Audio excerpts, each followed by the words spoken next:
Ta-da! And welcome to the Midday Show for Wednesday. Slightly different background today. I thought I'd do it from another room. You're very, very welcome. Thank you very much indeed for tuning in. My first solo show of the year. And let's give you a bit of a backstory on this one.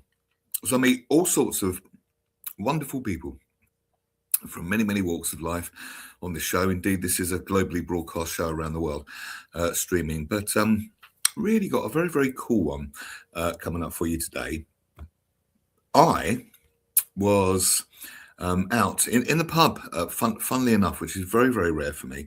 It was actually my girlfriend's birthday.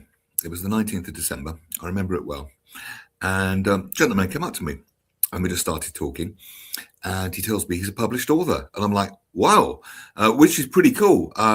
It's quite an opener, isn't it? Hi, I'm a publisher. It wasn't his opener, but you know what I mean. Quite a line. Isn't it? Quite a good way to start a conversation. And we started talking, and I said, well, you've got to come on the Midday Show and tell us all about it. So that's exactly what we're going to do. The War for the Tree. And it's a thick book as well, and the print isn't particularly big, so it's a long book. So we're going to find out, and he's got a really good story to tell as well. So we're digging into this over the next hour, and then it turns and we have an empty chair, and he's invisible as well, which is incredible. How I ever saw him in the first place. His voice was just there. We'll take him off for a second.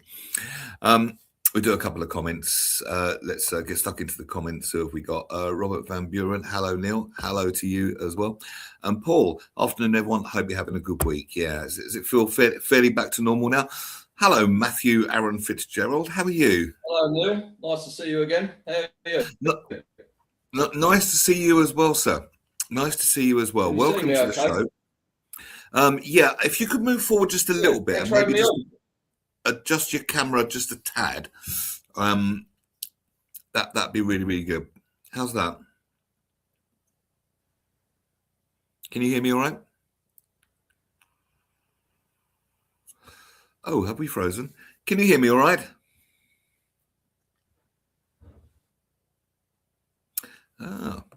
Technical gremlins early in the show. Ian in Surbiton, hello fella. Neil from Mordor here. A fantasy author right up my elven glade, which sounds good. That's obviously a fantasy reference. All right. Hello, Matthew. Can you hear me? There we go. Excellent. You're back. Hello. As if I ever left. How you doing? Is that okay? Yeah, that's cool. And then we find out that we actually just come out of work. Sorry. Yeah, I've just come out of work just to do the interview. Thank you for giving up your time to do it. I appreciate it. What do you do for work? No problem at all. Yeah. Pardon? Yeah, it's nice seeing you in the pub the other night. Yes, absolutely. I think there might be a delay or something, because we're doing that thing like the Two Ronnies sketch where you answer the question before. It's not your fault. There's some sort of delay. But yeah, lovely seeing you as well. Can you hear me okay? We'll just check that first of all. Yeah, I can hear you fine. Yeah, that's all good. Okay. Yeah. Brilliant. So yeah, nice seeing you in the pub on my girlfriend's birthday, and we had a chat, and you told me that you were a published author, which was a hell of an elevator speech, and I was impressed. And anything like that, I think, well, let's get you on the show. And this is your book, The War for the Tree. And we got a fan already in Surbiton, Ian in Surbiton. He enjoys fantasy authors. I want to dig into so many things on the show. I want to know how you got into being an author. I know you got a story that we talked about off air, which you're very welcome to share if you like. And how did it all happen for you? Let's start there, and we'll obviously dig into the content of the book because I want to hear all about it. Okay, so basically, it was around the time J.K. Rowling was becoming a big thing, and I was driving to and from work. It was bleak midwinter. I was digging holes in the rain, and it was okay. But I thought, you know what, I'd love a different pace of life. I'd love to do something I love to do. Yeah. I don't mind what I do, but I'd like to contribute something. And yeah, she came about, and every would-be author was, greatly inspired by this lady. Yeah. So I thought, well, I'll write this, probably a 12-page sort of two-dimensional kids book about these ornaments on a tree and a bit of a drama going on. And on the way back home, I thought, right, I'm going to put pen to paper as soon as I get in, and I jumped straight on my laptop.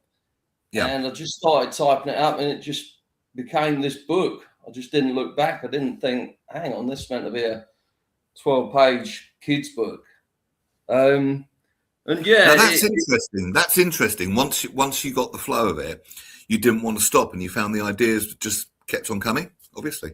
Yeah, I've got a crazy imagination. I've always had this out there imagination since I was a kid. I mean, I used to watch Doctor Who, as you probably did. Yeah. I used to go to bed, and of a night time, I'd look at my wardrobe and I'd see either a Cyberman or a freaking Dalek in there. Did it stop you sleeping? Did Doctor Who used to...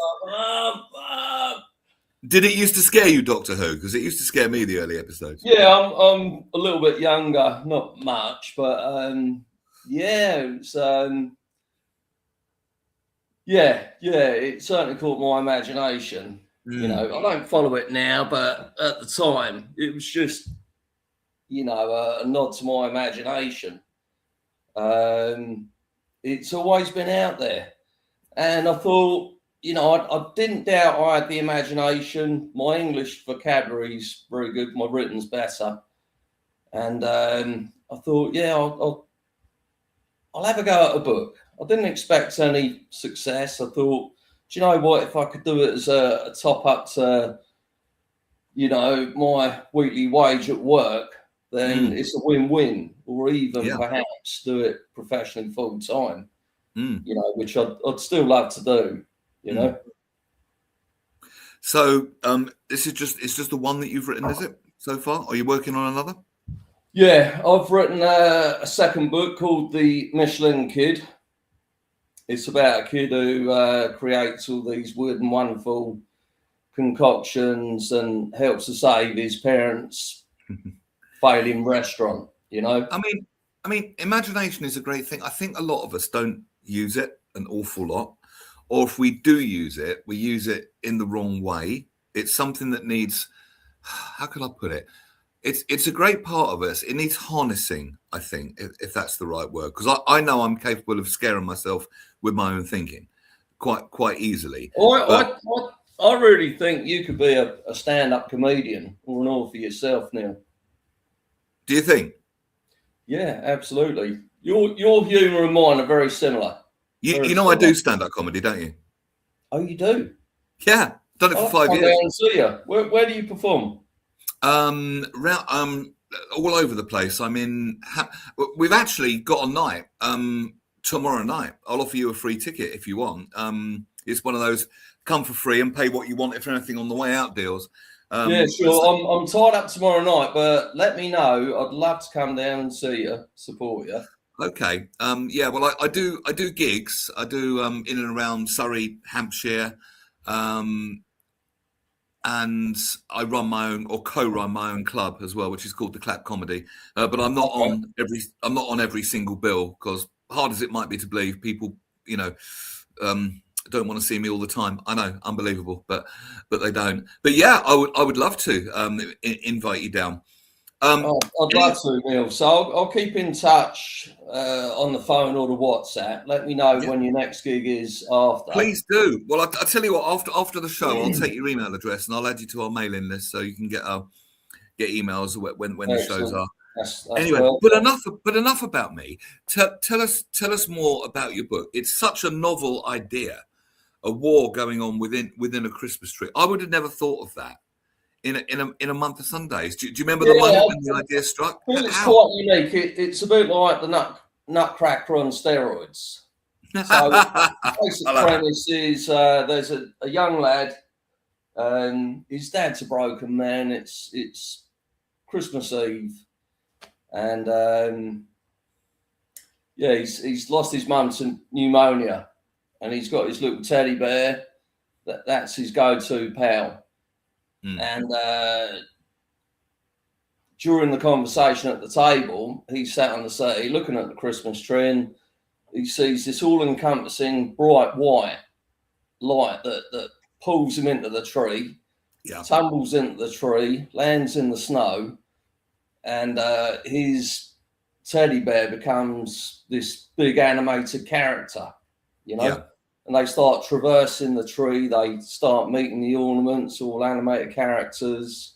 There's some warring factions going on. Now,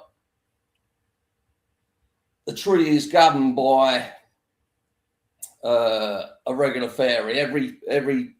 Every season, there's a changing of the fairy. Right. And one season, the current governing fairy, she's cast out. She goes power mad, loses the plot. So she's cast out and turned into like this ethereal spirit to walk the wastelands of the tree. And so she doesn't have a physical form, but she realizes by absorbing the tree's lights, she can regain her physical form and her magical powers. Oh, got it. Yeah. She enslaves this ice creature, this wild ice creature called Sprite. And he's very quick and wiry and wily, so he can dash between the branches and catch the stars, and she can absorb them. Then she enslaves two wolves, and they put her atop this chariot, and she goes around the tree, absorbing power and becoming far more powerful than she was.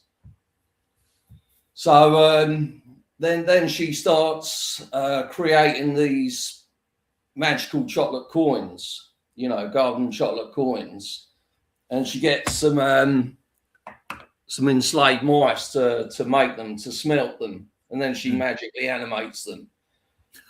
And with this huge army, she attempts to retake the tree, and it just ends up in this all-out war. But there's many twists and turns. When I was writing it, I don't like to plan a story.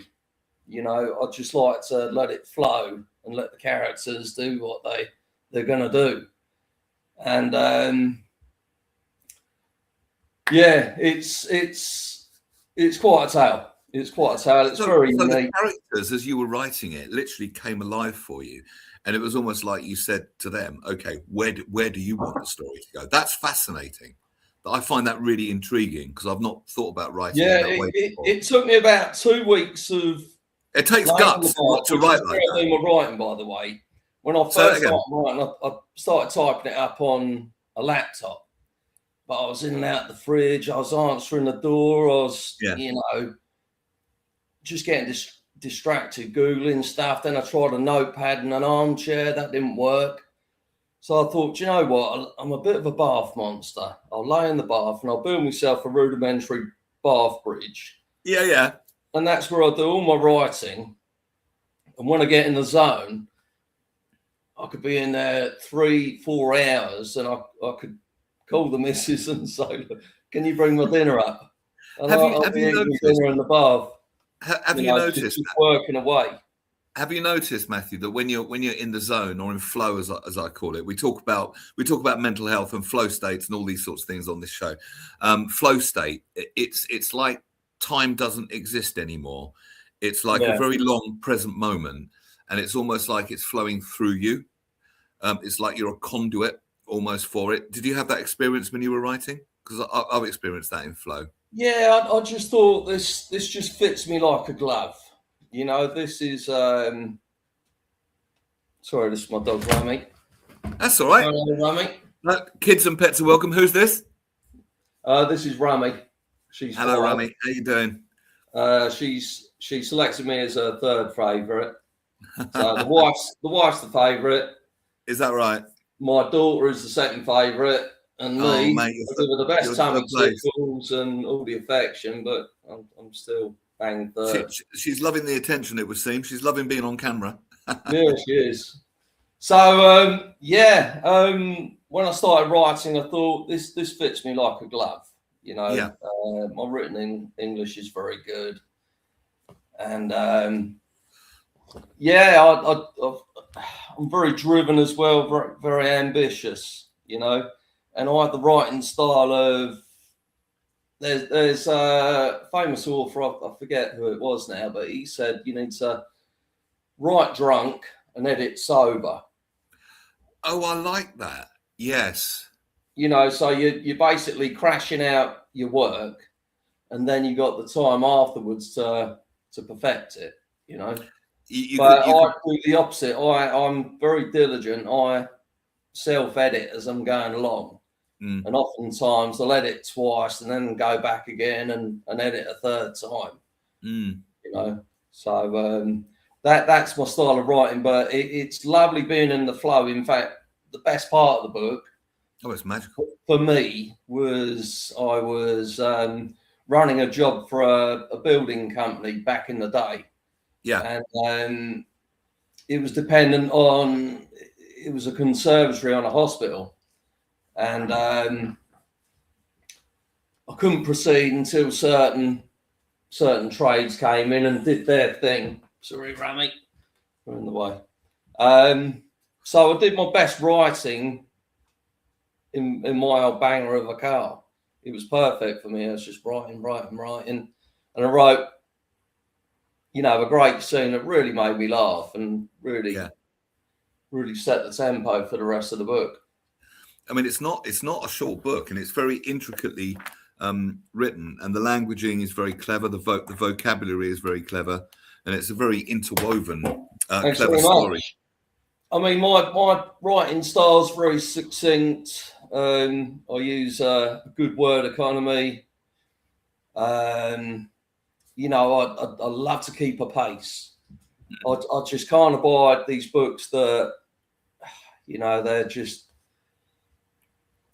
really slow, or there's just dead parts of the book. There's just no real need for it. Or if I'm reading a premise, I'm thinking, there's no real meat on this bone, you know. I've got a lot of respect for proponents of the written word, and when I studied a bit of this, it was in the field of communication, and somewhat over about 50% of communication is body language. 30% is tone of voice, because how you say something is often more powerful than what you actually say. It's how you say it. But only 5% is the written word. It's just words on a page. So if you can draw people in only using 5%, with a 95%, I suppose, disadvantage, if you like, that's a real skill, to be able to paint pictures in people's minds with words alone. You're only using 5%, which is quite something when you think about it, isn't it? Have we frozen again? I think we've had a cheeky freeze. Must be. I'll do a couple of comments while we're waiting. Ian in Surbiton says fairies are usually seen as good, but can be very. We lost you. It's okay. The internet's coming in and out. It happens occasionally. Sorry about that. Fairies, says Ian in Surbiton, are usually seen as good, but can be very dark and vicious. Yes. And there we go. You've had one sale already. Just ordered Matthew's book from the Times Bookshop. Boom. There we go. Thank you very much. Thank you. Power of radio, my friend. Right. No, he's Ian in Surbiton. He's we're always barracking each other, but he's a big fan of this kind of thing. So you got a customer there. So what is your full-time job at the moment? What do you do at the moment? Is it building? Is it? I'm a multi-trader. I do bathrooms, kitchens, outdoor rooms. I paint and decorate. I do carpentry, tiling, all to a very high standard, you know. I've made good friends over the years with, you know, some clients. You get tricky ones occasionally, but it's the same in life, you know. You get people who are a little bit finicky, but I make sure I do a good job, and I do enjoy my job. So Yeah, later on, if you don't mind, I'll pass on my number, and if that's okay. Absolutely, yeah. What I'll do, I'll pop it on the screen now, if you like. So I'll do that as we go along. What's the name of your company? It's Fitzgerald Decorators. All right. I do all my production, as you can see. And your number? 07760 Yeah. 161 688.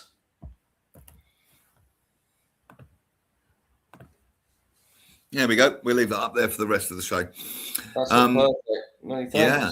But would you, I mean, I appreciate you like your job and that's a great thing, but would you become a full-time author if you could? Is that the plan for the future? Oh, in a heartbeat.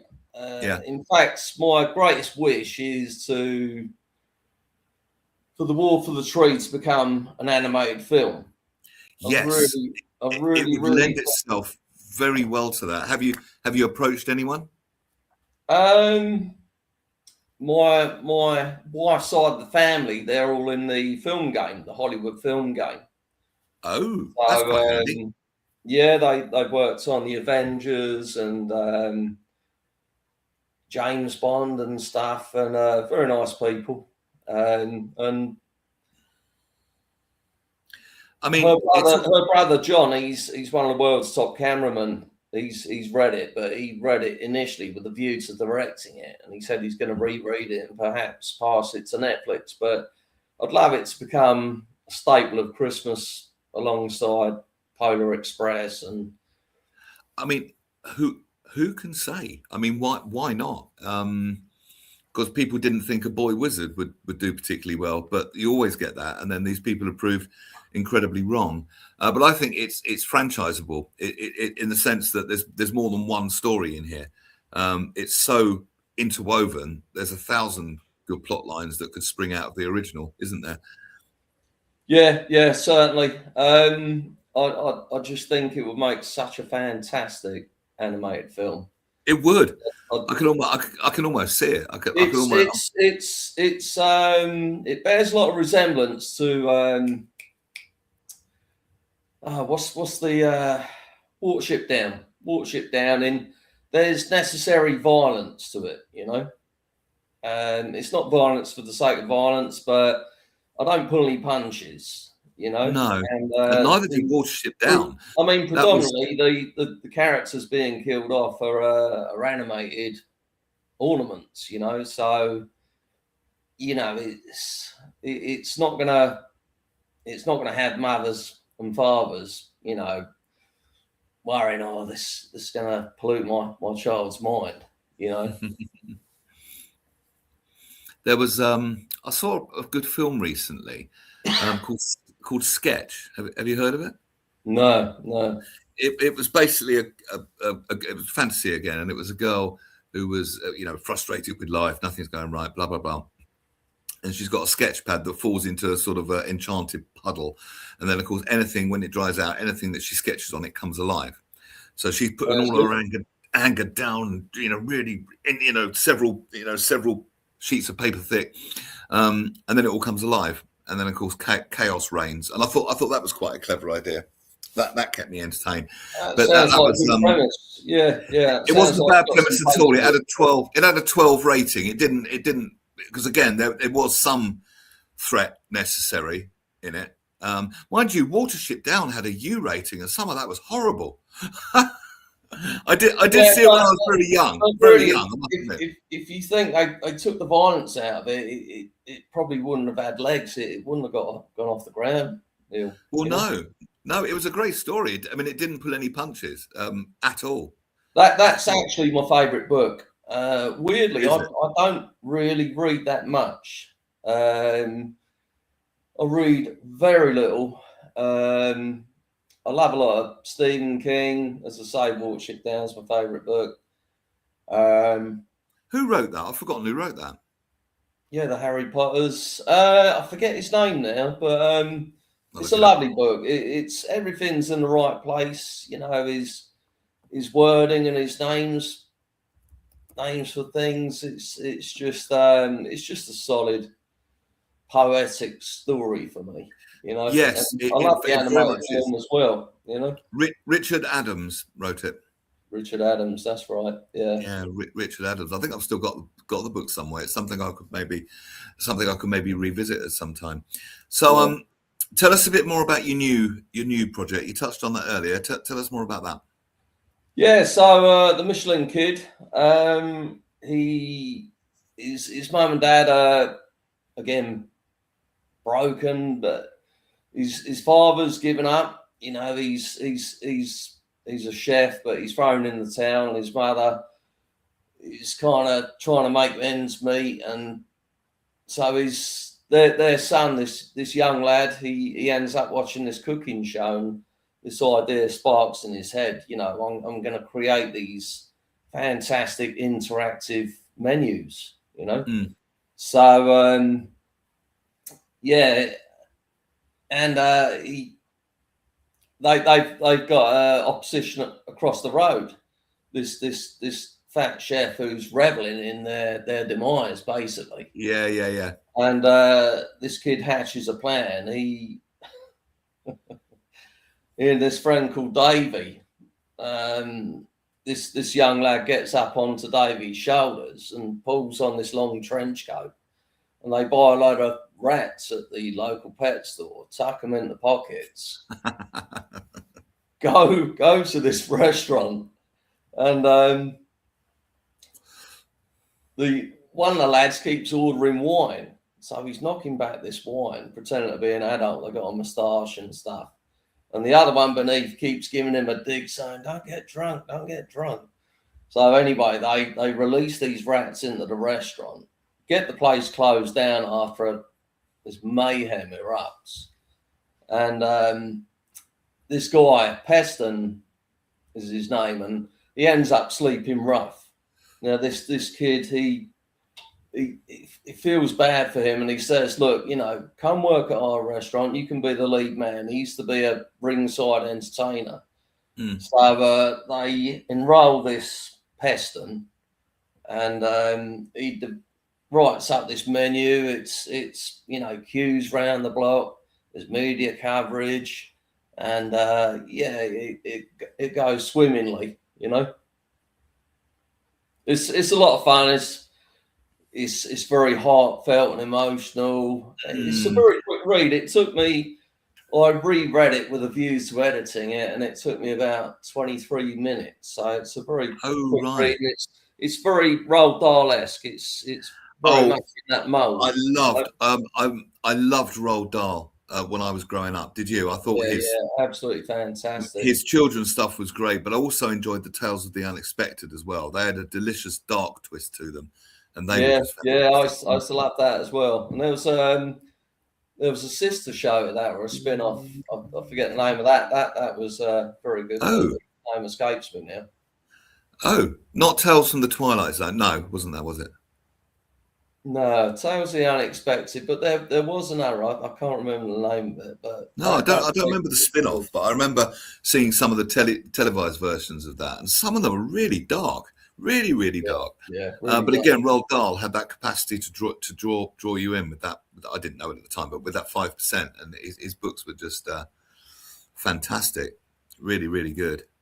Really he used to write down in a hut, and he would insist on never being disturbed. He would have a similar sort of timber bridge that he used to have a cushion, then his timber bridge, and he used to write his stories down there. And I respect that. That's not a million miles from where I'm at. Well, if you're in your flow, it is quite annoying being disturbed. Actually, when the ideas are flowing, and then you have to suddenly sort of it doesn't bother me too much. I've tried writing some music, but that doesn't really work. I know Stephen King writes to I think heavy rock. You know, that's his thing. My daughter does her best work, and it's complicated work. She does it while listening to drum and bass. Oh, really? Yeah, it's really what there she is in the background. It really is whatever works. When do I do my best writing? normally, if I've had a couple of beers, then suddenly everything becomes a bit more funny, doesn't it? And I tend to write things down on the back of my hand. Yeah, And then in the morning, number one, I have to decipher it and then think, okay, why was that funny at 10 o'clock last night? Because at 10 o'clock that frustrates the hell out of me, Neil. Oh, you as well? Do you get that as well? These ideas, I had I was out at my brother's work. We went to the races at Epsom. Oh yeah, and, yeah. We had a great night, and I had this idea for a story, and I thought, oh, this has got legs. Wow, this is fantastic. 15 minutes later, I'd had a drink. I completely forgot the idea. I know. Oh, you idiot! So I could wake up at 3:30 in the morning, have an idea, and I text myself. That's my diary. Yeah, text myself because you never know when that muse is going to strike, do you? No. Trying to think of funny things for comedy. I could sit here with a pad and a pen and nothing will come out, and then suddenly someone will say something and bang, that's funny. You're exactly right. It comes just from thin air. It just drops out of the strangest of places, doesn't it?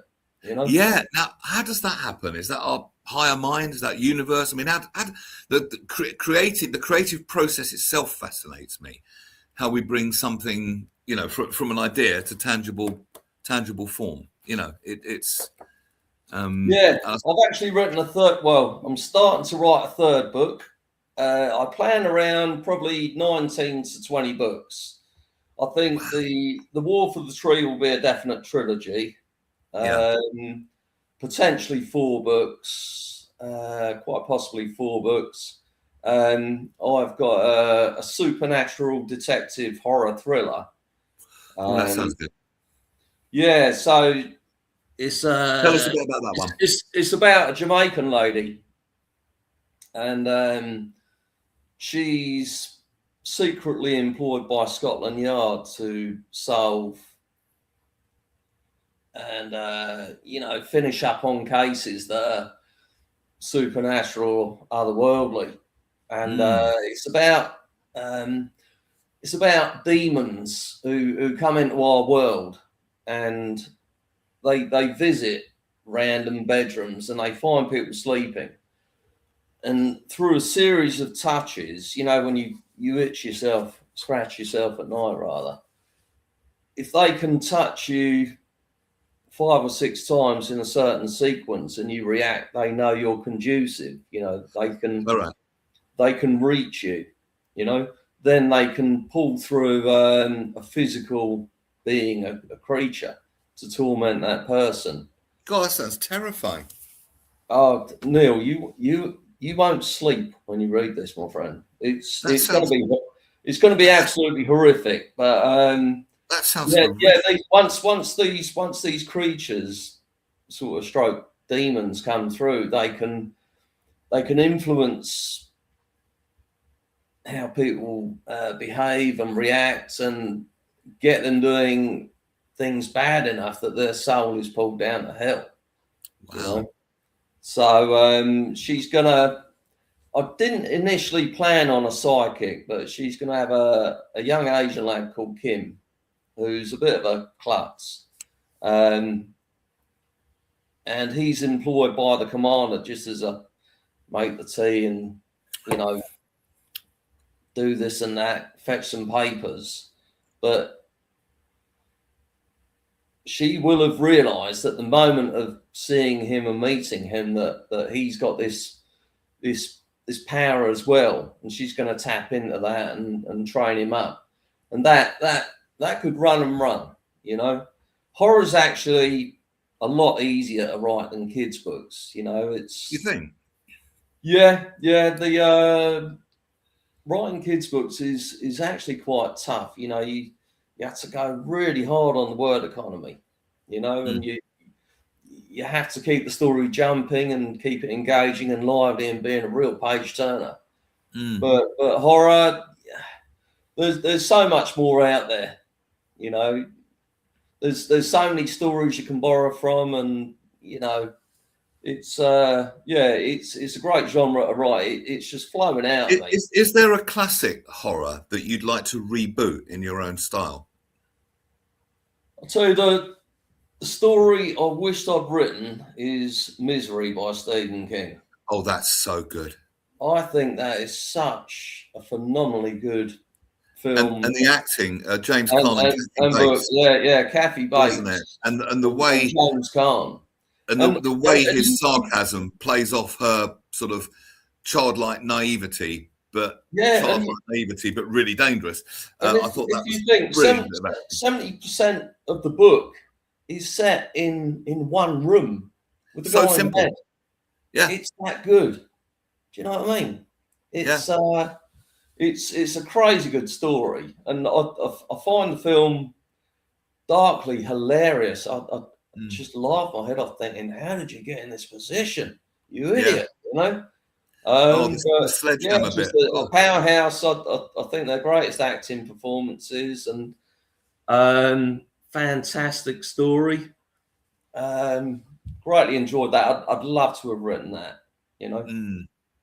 So would you reboot it? I mean, how would you do that?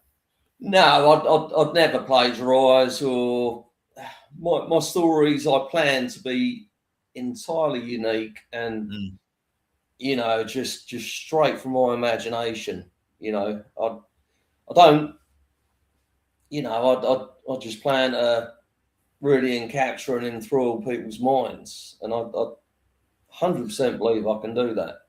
Absolutely, you can, and already. And actually, when I think about it, some of the reboots aren't that good. I think once you've seen the original, I'm thinking of the Pink Panther, for example, with Peter Sellers, or Arthur Dudley Moore. Russell Brand playing Arthur would never ever work for me. Is that planned? Is it? Not. Have you seen? You've not seen it, no? I've seen Arthur, but I've not seen Russell Brand. Is he being planned as playing Arthur? No, he has done. It's been done. Oh, it's been done. Yeah, yeah. Well, you didn't miss much. I mean, people have lots of opinions about Russell Brand. I've no personal issue with him, but it's not Dudley Moore. It's just not. And John Gielgud. It's not even close. I mean, it couldn't be. Yeah, I think also it's a tired formula. They're just, as you say, rebooting things, or you know, number one, number two, number three, and it's rehashing the same stuff. Yeah, so I think I very much like to change that landscape, you know, and just. Well, I know what you mean. I know what you mean, Matthew. Because by the time a franchise gets to about number 7, it's got to be really good to interest me. You know. Yeah, very much so. Very much so. Yeah. I mean, Die Hard 1 and 2 were brilliant. 3,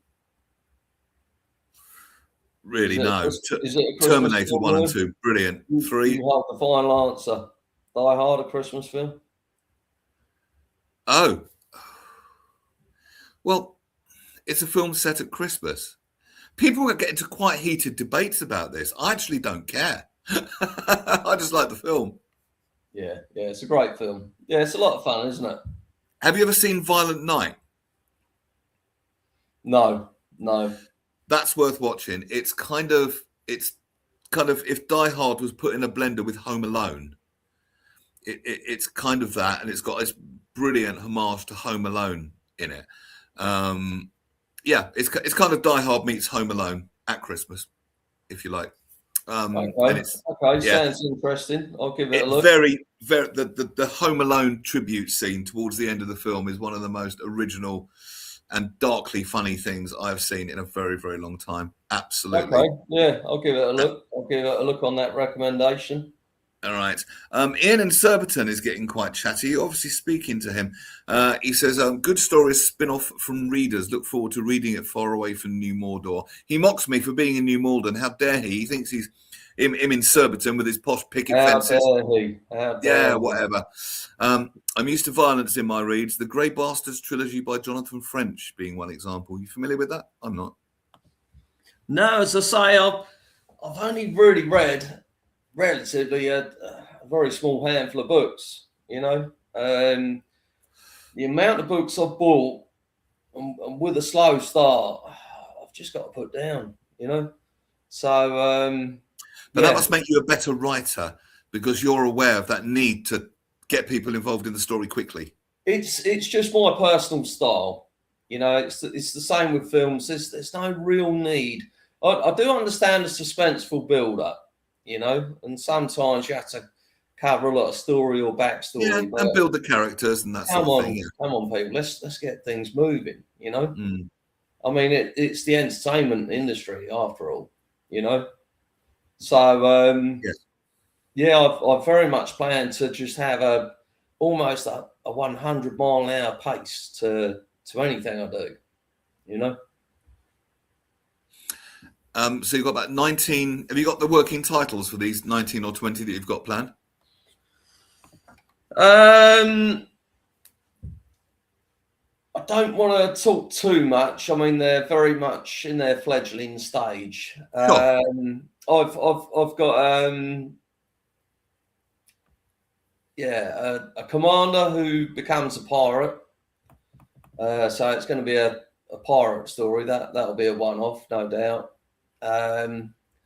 The Gracie Wilder supernatural detective horror thriller series is going to. Mm. I don't know. It could be 6 books. It could be 9. The War for the Tree, as I say, 3 to 4. And I plan a series of kids' books. I've got another. It's going to be a lot of fun, Neil. A lot of fun. I've got another kids' book. It just creeps away from Roald Dahl a little bit, but it's similar-ish to Around the World in 80 Days, and that's going to be a lot of fun. That really is. But I just plan now just to keep writing and writing and writing. I've just got to give an honourable mention to my publisher, George Bolton, and his company, his publishing house, GB Publishing. If you Google, if you Google GB Publishing, in fact, he'd make a great future guest. He knows the industry inside out. He's got this wonderful, velvety, smooth, comforting voice, and he's such a gentleman as well, and an old school gentleman. And it's not easy to get a book published, though, is it? I mean, I don't know very much about it, but anyone that's written a book, they say, "Oh, it's so hard to get it published." I've had 33 on the War for the Tree. I got 33 official rejections and 3 non-respondents, so that tallies up to 36. I mean, I didn't have any bitterness or, bad feelings towards them. They're only human beings, and they can only gauge things on their own, judgment and opinion. And mind you, not everyone gets it right, because I mean, they don't have rejections that Harry Potter had, Yeah, I think Stephen King's Carrie had. I forget the number, but it was an astronomical number. And he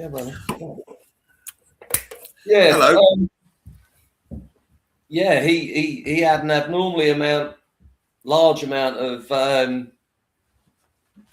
rejections to the point where he threw it in the bin. He thought this is rubbish, and he was into all kinds of substances and pills and potions, and that's weirdly where he did his best writing. And his wife was just clearing out the bin one day, and she pulled the book out, the manuscript, and read Carrie and said, "Look, there's something in this. You need to keep trying." And shortly after, he became a published author, and the rest is history. Yeah, it's that thing. Never give up in the face of rejection, because there must be so much, like in comedy. Well, if you believe yourself, unilaterally, and 100% that what you're doing is right, and I firmly believe that. I do intend, as probably every author probably does and is that I'd love to be, a heavyweight in the industry. And I won't rest until I can achieve that or something close to it. Yeah, but then you can't fail, because everything along the way is feedback, or no failure or any feedback. I always say that quite a lot on this Yeah, show. you're exactly right. Yeah. It's just feedback as to what works, what doesn't work. Ian in Surbiton, again, my son's written a fantasy book. He's tried publishers and it's hard getting it in the door. And working title, he thinks he's a comedian, Ian. Unfortunately, he's not. Working title for my horror book, Neil and the Weatherspoons Ladies. That would terrify. Cheeky bastard. That would terrify anybody. Yeah. We got quite a nice local. I'd like to also chat about mental health, if that's okay. Oh yes, absolutely. I was waiting for you to mention that. I was going to wait for you to mention that. Please do. We're very open to mental health. Yeah, we touched on it briefly. I think probably with most writers, there's something going on upstairs. So a large part of my life, I've had quite severe mental health issues. Right. When I left school, I became a printer's apprentice, and I used to work in Old Street in London. Mm. And I developed these crippling panic attacks.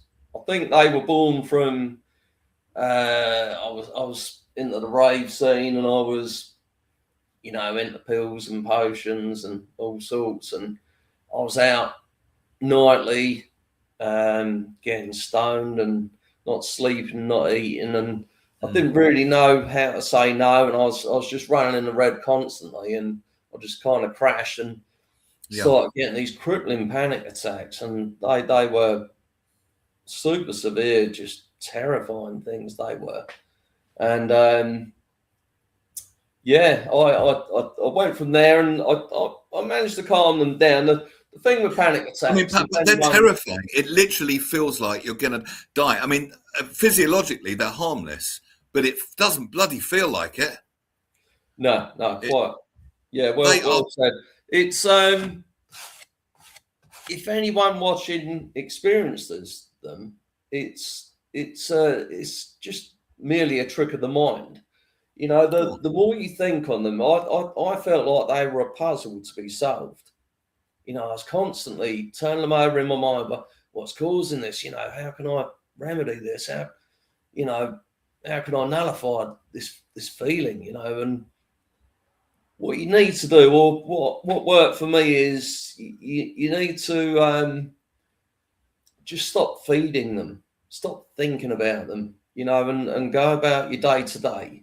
Try and incorporate, if you can, as much as you can, a healthy diet and some exercise, and even if it's just stretching, walking, but get on with your daily life. Don't lay out in the city, crying yourself a river, and no, because that just feeds it. And there's a fairly often touted correctly, because it's true, I think, phrase in psychology of what you resist persists. So the more you think about it and try and push against it and push it away, that in itself feeds it.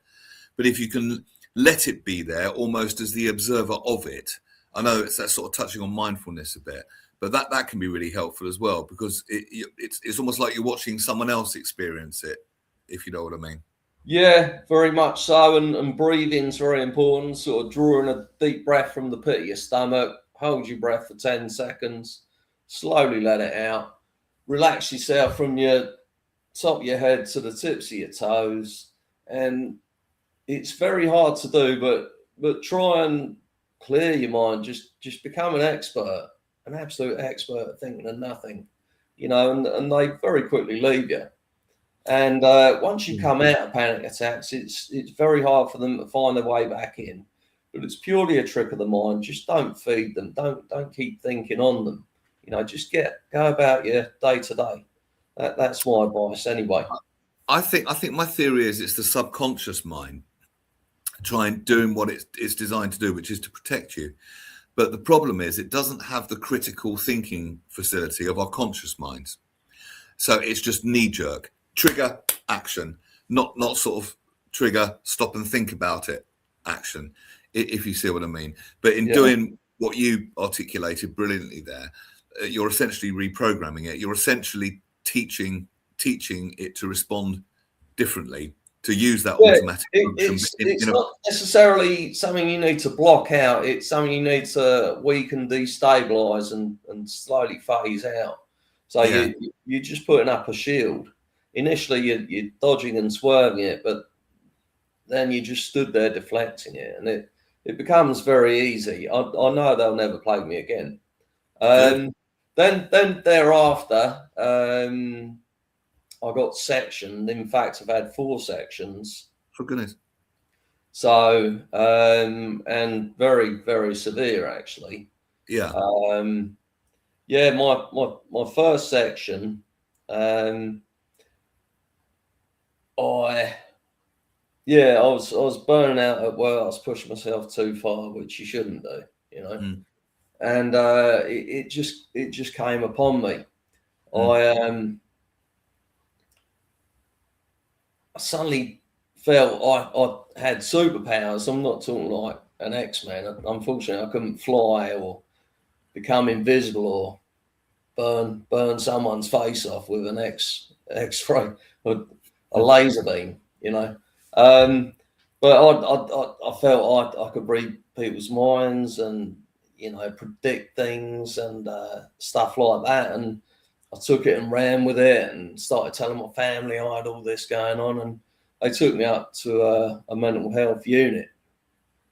And they took me in, and I didn't stop chattering. You know, they put me in a ward with, I think, about eight different people, you know, curtain sort of units. And I was laying on the bed, and I was just an absolute conundrum for them. They were injecting me with stuff, throwing pills down the back of my throat, and get me to do this and that, and it has zero effect. And I was just scratching their heads, going, "This guy." Next morning, they let me go home, and, you know, they said, "Look, we'll give him the benefit of the doubt. He's been drinking, so let's see how this plays out." But yeah, I was still batshit crazy the next day. So yeah, I got brought back in, and I spent just over about 2 months there, you know. Wow. Yeah, that was good and bad there. I was in psych ward. I was in psych ward for 3 weeks. Once it's not the most pleasant place to be, I must admit. But yeah, 3 weeks when I was much younger. Oh, really? What was that section? Not an official section. Not a sort of legal section, but I was there. Self section, was it? Yeah, You took yourself in. Okay, yeah, did that work? All my parents did. Well, I had OCD, and it was just driving me mad, and eventually it just got to me. So mental health is very important to me. Anyway, I interrupted your story. You carry on. Yeah, no problem. I was so bad, and considering there was a guy who used to run up and down the corridor attempting to fly. Yeah. They pulled my parents in. They said, "Look, he's that far gone. Kiss him goodbye. He ain't ever coming back." So they sort of wrote me off, and my family were all upset. Anyway, I spun it round on a sixpence, and they said, "Look, this guy's made the quickest recovery we've ever seen in our lives. It's miraculous." So I came out there. Anyway, I did 3 more sections. So the first one was okay. The second one, it was just out and out fun. I've got a funny story for you, Neil. So what led up to that was it was the build up to Christmas. It seems to hit me around the Christmas, January time. Probably where work's most stressful and you're worried about money, and, you know, it really impacts your mental health. Anyway, I was down in my cabin, and being a carpenter, I had lumps of timber, and I felt there was this otherworldly demonic force just coming at me, and I swinging around a lump of 3x2 effing and jeffing. Anyway, came back out, and family came down. "How are you doing?" You know, neighbours are thinking, he's had a good drink. And so I was banging on about this, that, and the other. The family brought the police round. So these three coppers turned up and put me in the back of a meat wagon. Now, I believe 100% that I've been chosen by God as his representative, one of three to represent him on this earth, and that I was being carted off to wherever to fight Satan himself. So I was in the back of this meat wagon, steeling myself for the battle and all this. So they took me up to a mental health unit, went onto the corridor, and all the time I was pacing up and down. I was hallucinating as well, pacing up and down, and I was like, where is this freaking effing seeing? So I kept looking up at the clock and all that. And part of this deal was that I had to be free of all earthly binds, no jewelry, no tattoos, no piercings, and no clothes. So I kept repeatedly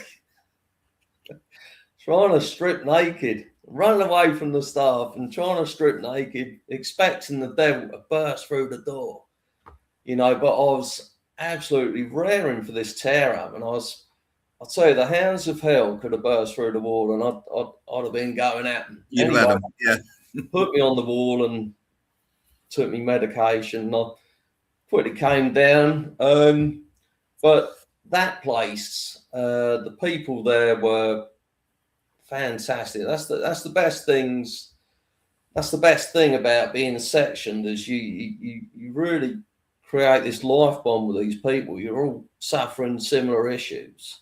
I remember a brilliant nurse, a little Indian man called James. He was wonderful when I was in there. You always remember the good ones, don't you? Oh, okay. You do. There was a couple of real, golden nuggets of staff. So, I made some real friends in there. I mean, we've lost contact now, but we used to sit in this big horseshoe, these lovely comfy chairs, and the composition and makeup of my company in there was second to none. It was like just a club. It was just a jolly up. We'd all take our medication. We'd all be buzzing and laughing and dancing and stuff. And so the third one was tricky.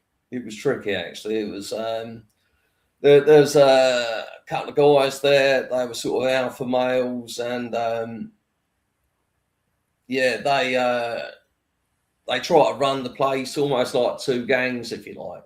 Right. And my best friend was a guy. He used to come into my room, and my family used to smuggle vapes and vape juices in via bags of crisps like Cheetos and big multi bags of Wotsits.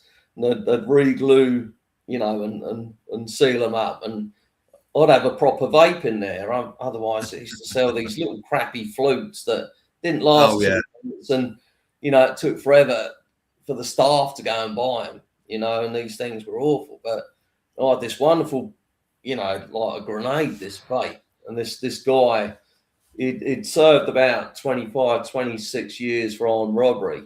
Anyway, me and him were like best pals, and his story. Am I okay to tell a bit of his story without a name? As long as it's as long as it's all right with him, so to speak, if you know what I mean. Yeah. Yeah. Well, I mean, I've not got his permission.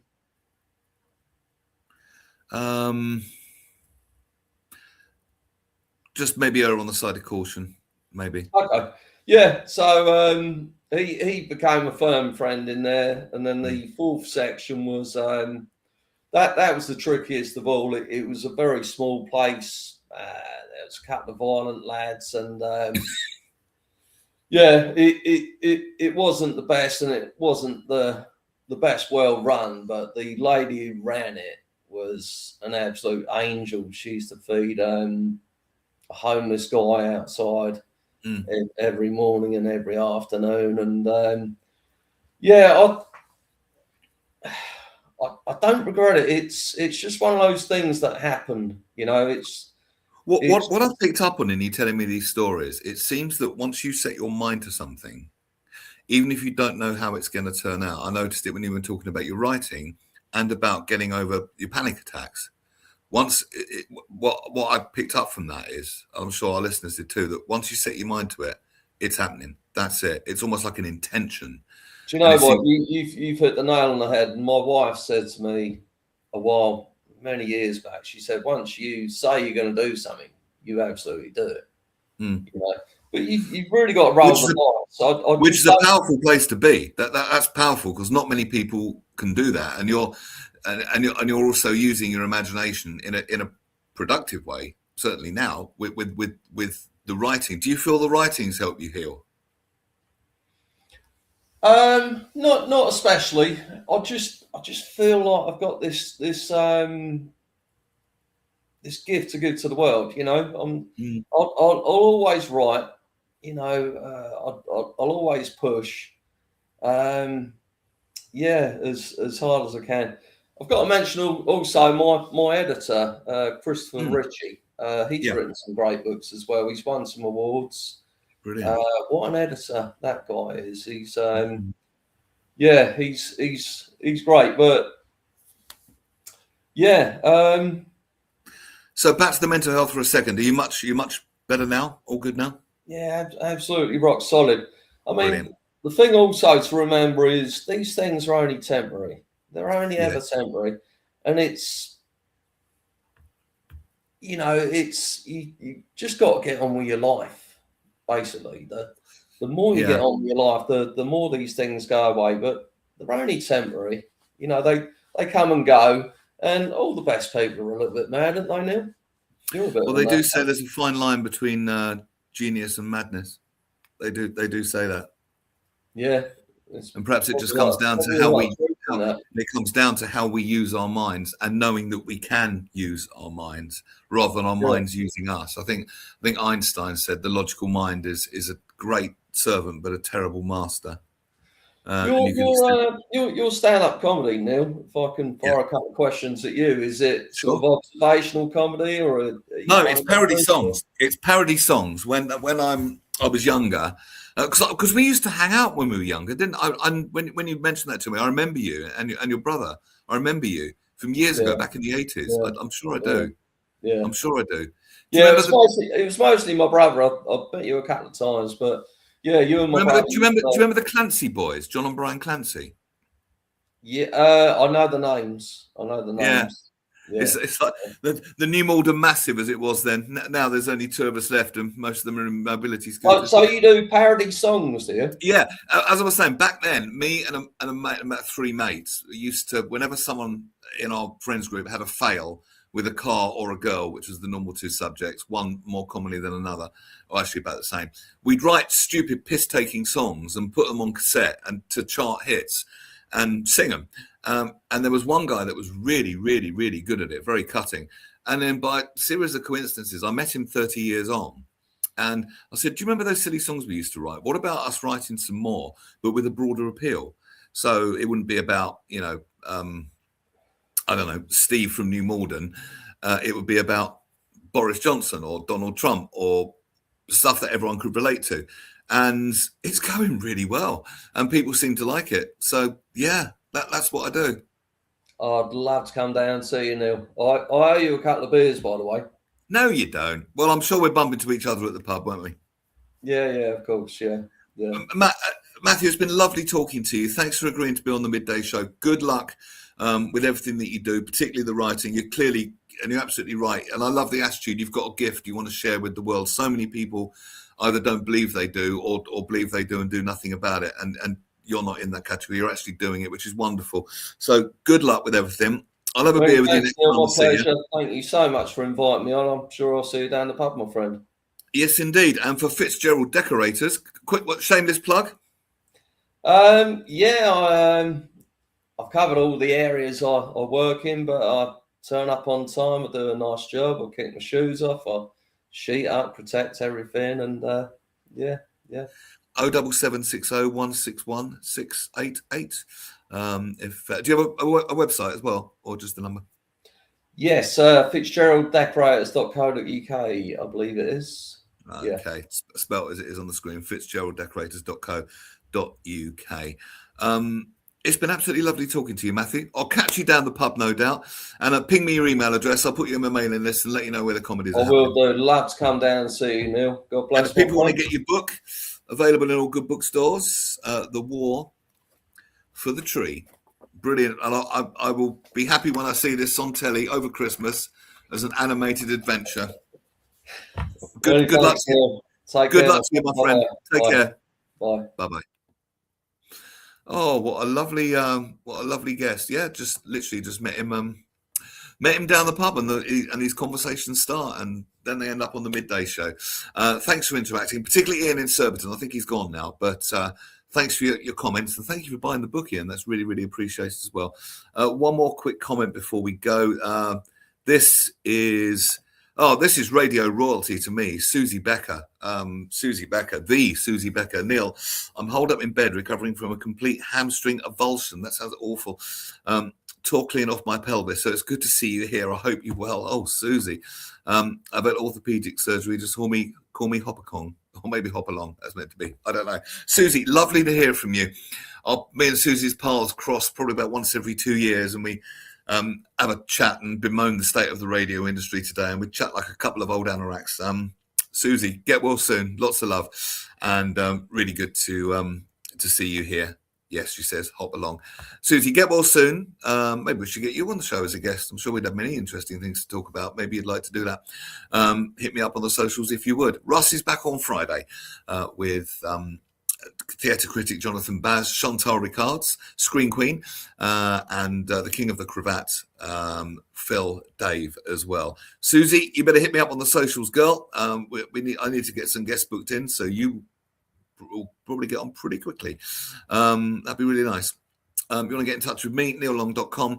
Time for me to say, love you, hug you, squeeze you, enjoy the rest of your day, and take the best of care. And if anyone does want to come to the comedy nights in Hampton tomorrow night, Thursday, the 8th of January, 2026, at time of recording, again, hit me up on the socials and you can have a free ticket just for me to say thank you for watching the midday show. All right, Russ and the gang back on Friday, and I'll see you Monday with Russ. Take care. Good afternoon. Cheesy smile before it goes.